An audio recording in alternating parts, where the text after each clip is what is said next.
into what's going on with you, McFly. First, we just want to know, just give us a quick backdrop about who you are and where were you born. You know what I'm saying? You know, where did it all start for you?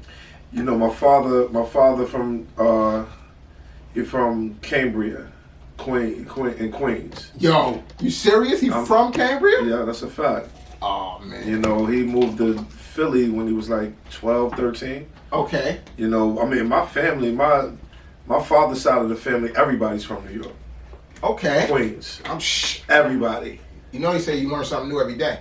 Right. How about that? You know what I mean? You know what I mean? So my father. It's kind of like a full circle around. You back in Queens doing this interview. Right. Your father started off in Cambria Heights, Queens. That's a fact. That's a fact. So my mother, she from Philly, so they had me at a young age. My mother hold on.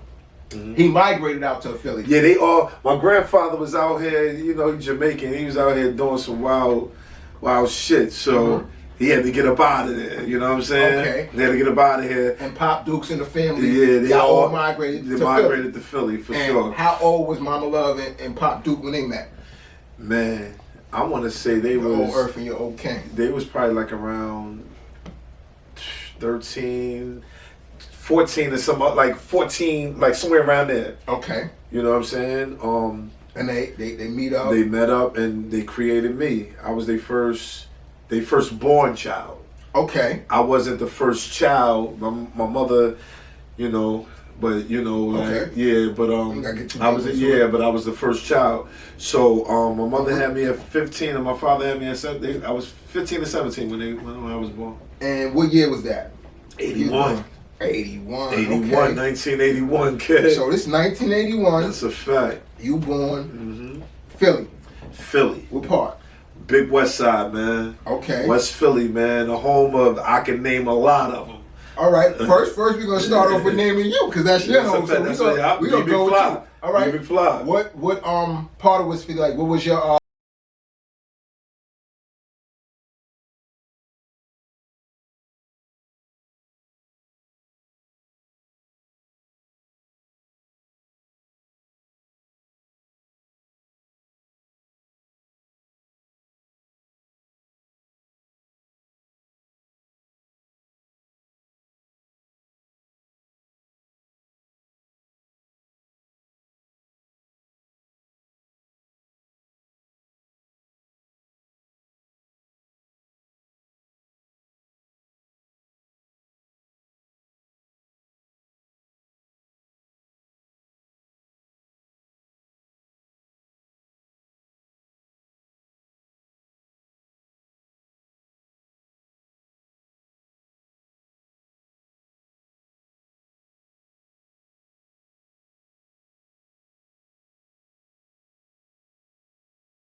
neighborhoods, parks tend to be hangouts for after the kids leave. In that time, it could be whatever going on there, gangs, drug abuse, whatever the case may be. And I park across the street from my house.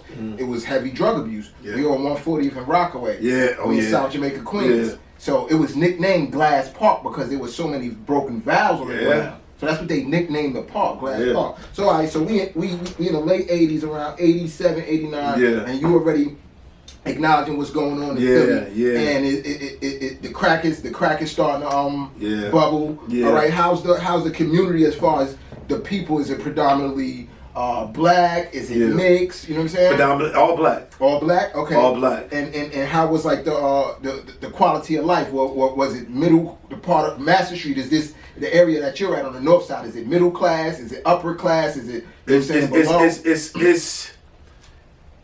I want to say it was poor, but it was a poor class neighborhood with class. Ghetto fabulous. It were not even ghetto fabulous, more so morals. So it's like, it was still family in these houses. Okay. But I don't think people were still middle love. class. It was still love. It was still love inside the houses, or at least it portrayed to be. Okay. But I don't think it was middle class though. Okay. As far as financially. So I don't think it was middle class. It was lower class at this time. It was lower class, but the character demonstrated middle class. I totally understand you. Because character, middle class, upper class, and things like that don't even fit there. Right. Character is more associated with other things. The character is your aura. Right. So I understand exactly, what you mean. So, Okay. yeah. So you personally, how was your family structured at this time, as in the early beginning of life? We talking about the 80s, the early 80s. You know what I'm saying? Yeah. In Philly, how was the house structured? You know what I'm saying, and things like that. It was Who crazy. Was there, what was taking place around the crib, and things like that. It was crazy because my mother and my father was like, I never experienced them until later down in life.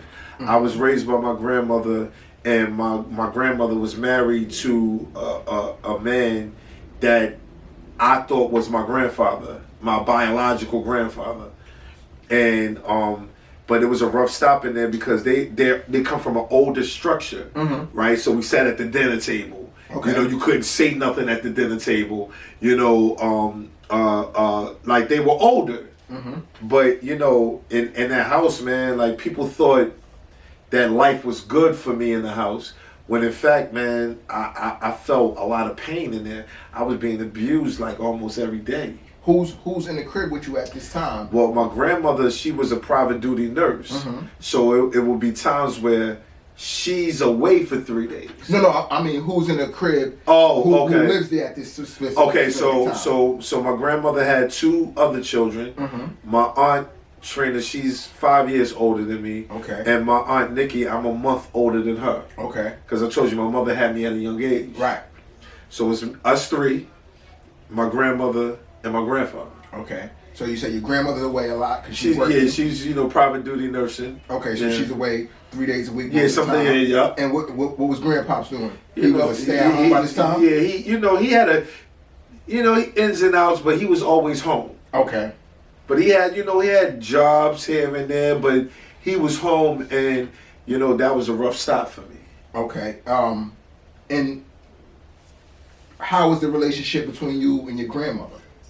Well, my grandmother she's an amazing woman. She was raised by her father. She was raised in a 2-parent home, but her father was the man that was giving her that structure, that was raising her. Okay. So how she raised me was how she was raised by so men. pretty much she was experienced with men. Yeah. Not in that manner. Yeah. But just the whole genetic build. The whole genetic build. And knowing what we need. Right. So her whole thing was like, I'm raising you to be a man. Right.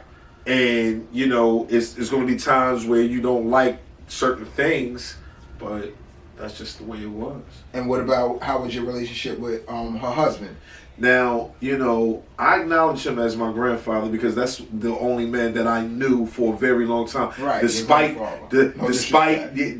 what he put me through, it was a lot of things that I learned. I learned how to use my hands with him. As far as like fixing things and stuff like that. And even with pain, I learned how to tolerate pain a little bit. So. Just trying to look at it from a positive note. Positive things. That's peace. But on the flip side, though, it was still rough, and I wouldn't want nobody to experience that at all. Okay, say that. And how was the relationship with your my aunts? Wonderful. Okay. Wonderful. Like a brother and sister. Yeah, man. I look up. Trina. Name maybe 2 or 3 things you could remember as a kid doing with them. Yeah, no doubt. Trina, my oldest aunt, she got us about 5 years, and shout out to her, man, because shout out to you, Trina. Yeah, shout out to you, Trina, because you had to watch 2 5-year-olds and you was only 10. You know what I'm saying? Like, that's tough. So, like, I remember Trina used to make us laugh. Trina was so neat. I learned how to stay like she's a neat person. Mm-hmm. You know what I mean? Everything's set up right, and I'm like, oh shit, I learned that. Like Trina, and she was fly too. Okay. You know what I'm saying? So, and then with my aunt Nikki, she's like, that was like my sidekick, or I was her sidekick. Okay. We committed crimes in the house together. You know what I'm saying? You know what I mean? That was my code D. All right. You know what I'm saying? But the thing is this, Nikki got away with everything. She was the baby. She just got away with everything. Okay. She ain't had to do no chores like that. She didn't have to, like, me and Trina were the ones that always had to do everything. Okay, so she was a brat. So at this time, you with your grandparents, you with your aunts. How often are you seeing, and how's the relationship with your biological parents at this time? Man, it was a lot of nights crying. You know what I mean? Because it had me thinking, why, like, do I really believe in God? Because I used to ask myself, like, why are you putting me through this? Mm-hmm. You know what I'm saying? Like, you look at your mother. I used to see my mother banging on the window, and it's like, don't let her in. And I used to hate everybody for that. Like, what you mean, don't let her in? You know what I mean? Right. My mother's crying right now. Right. She's begging to come in. And as I got older, not to go against it, to go against the process of my thought, but it was, if we would have let her in, which we did at one point, she's coming in here to steal some shit. Because it's the sickness. Because it's the sickness. A lot of people but right. But I'm looking at it like, damn. You looking at your mother out in a window like, please. Like, love don't cure every illness out here. So the sickness that we're talking about, love is major in it, but also there's other things. Yup. So, like seeing my mother, you know what I mean, high.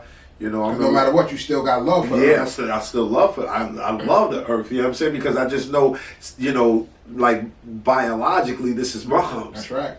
You know what I'm saying? Although I was calling my grandmother mother, and my grandmother, shout out to my grandmother, man, rest in peace to her. You know what I'm saying? Because she used to say, nah, don't call me mom. You do have a mom. You have a mother. Mm-hmm. I'm not your mother. I'm your grandmother. Mm-hmm. And she never tried to take her place or push out the picture. No, she wanted a boy so bad, though. Mm-hmm. But I was just a grandson, you know what I'm saying? Like in the form of a son. Okay, so your mom's she's in the area. She's popping up from time to time. She's outside. What about Pop? Is it the same thing with him? One thing about my father, I can say this, right? My mother was more, she was more flamboyant with her, well, not flamboyant part. So she was more like, blunt with her life. So my father kept a lot of stuff away from me. So if I didn't see him, I didn't see him. Right.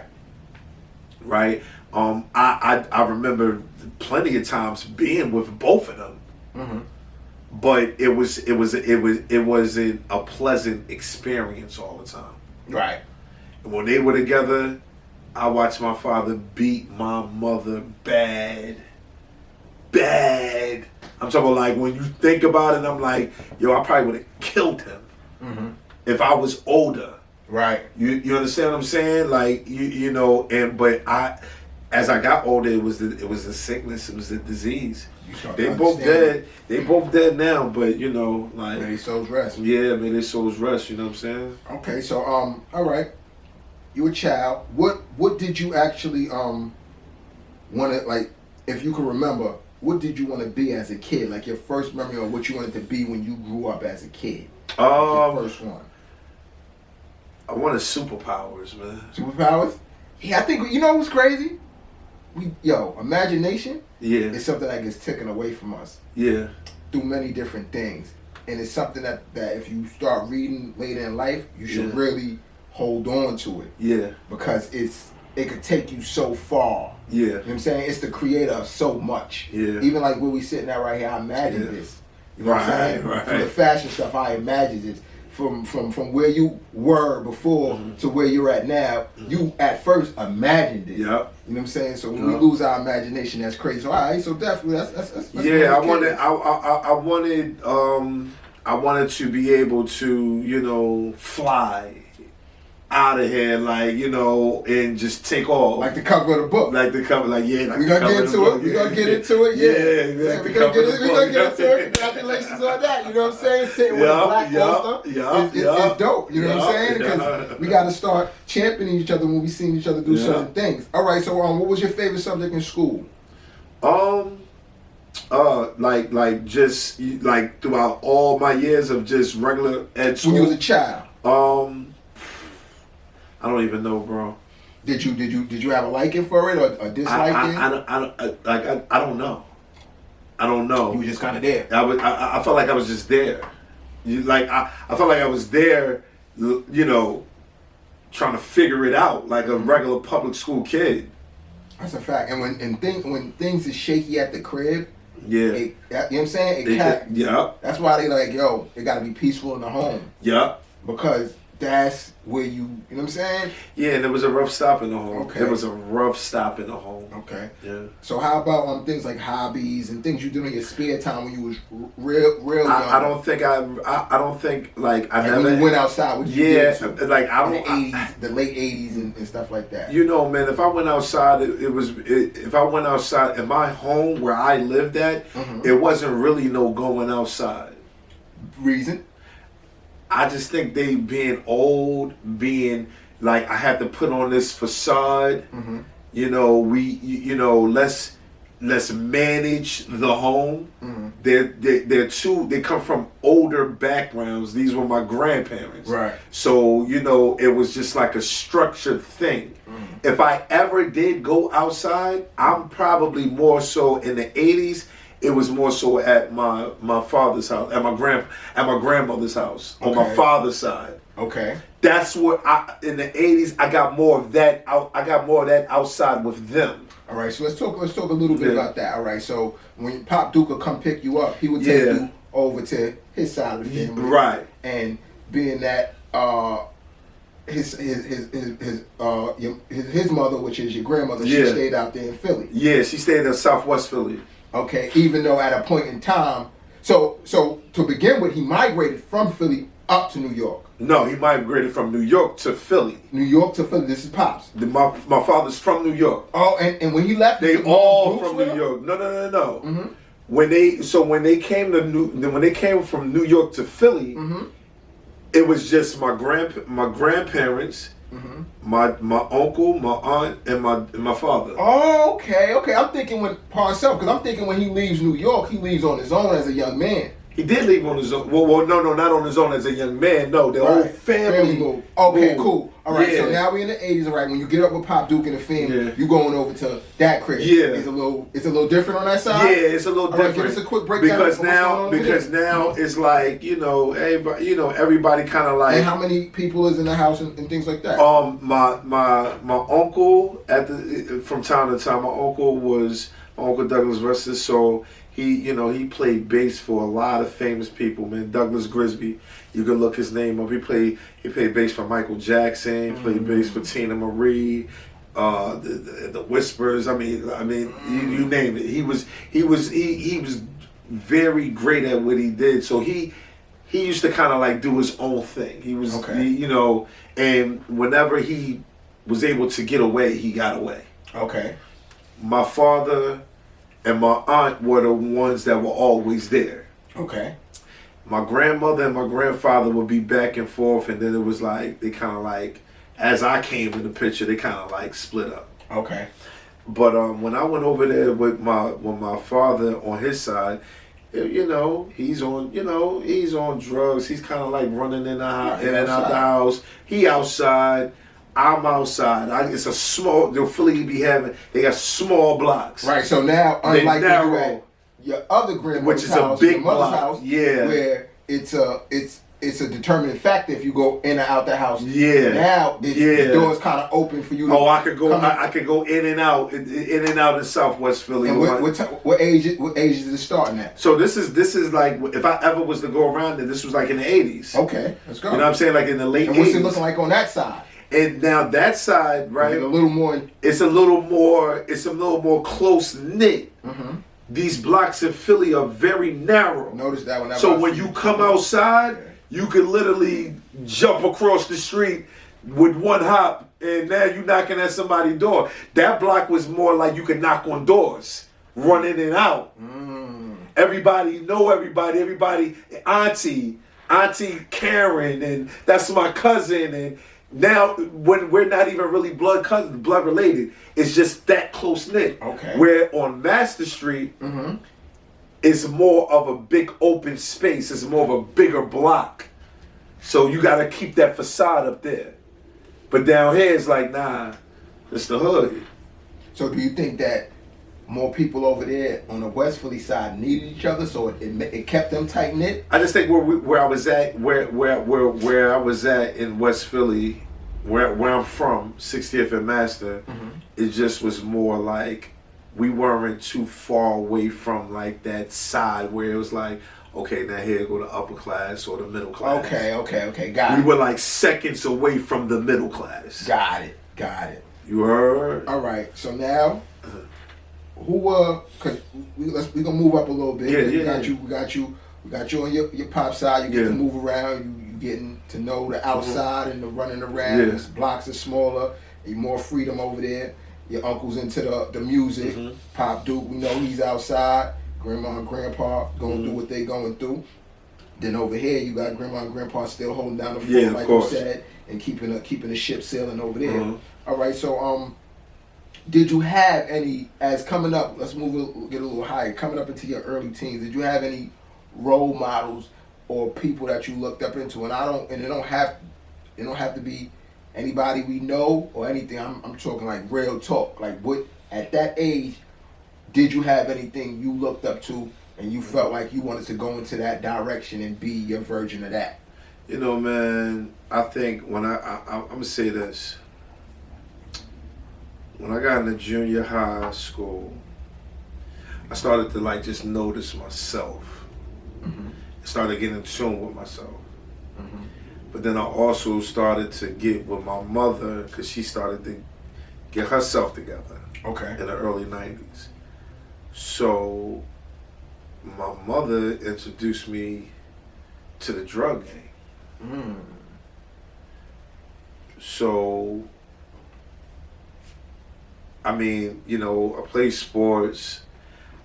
I had favorite players. If you don't mind me asking, and what manner did she introduce you to into making money off of it, or making money? Okay, keep going. So she went to a place called Williamsport. Shout out to Williamsport, PA. And when she got herself together, she, you know, 93 is when she got herself to went to rehab, but she went away. Okay.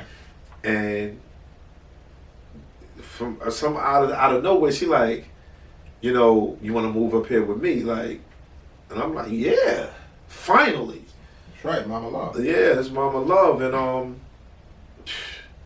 I come in the house up there, I see coke on a triple beam, man, and I'm like, what the fuck is, like, Ma, what the fuck is wrong with you now? Now I'm at an age where it's like, yo, I thought you said this shit was over. So when you first came in the crib, you thought she was using it. You ain't thinking about you. Okay.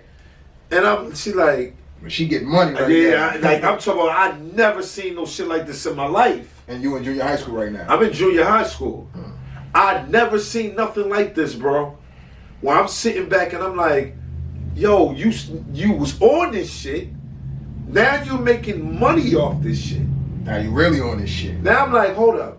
She said, all right, Brandon, I want to talk to you.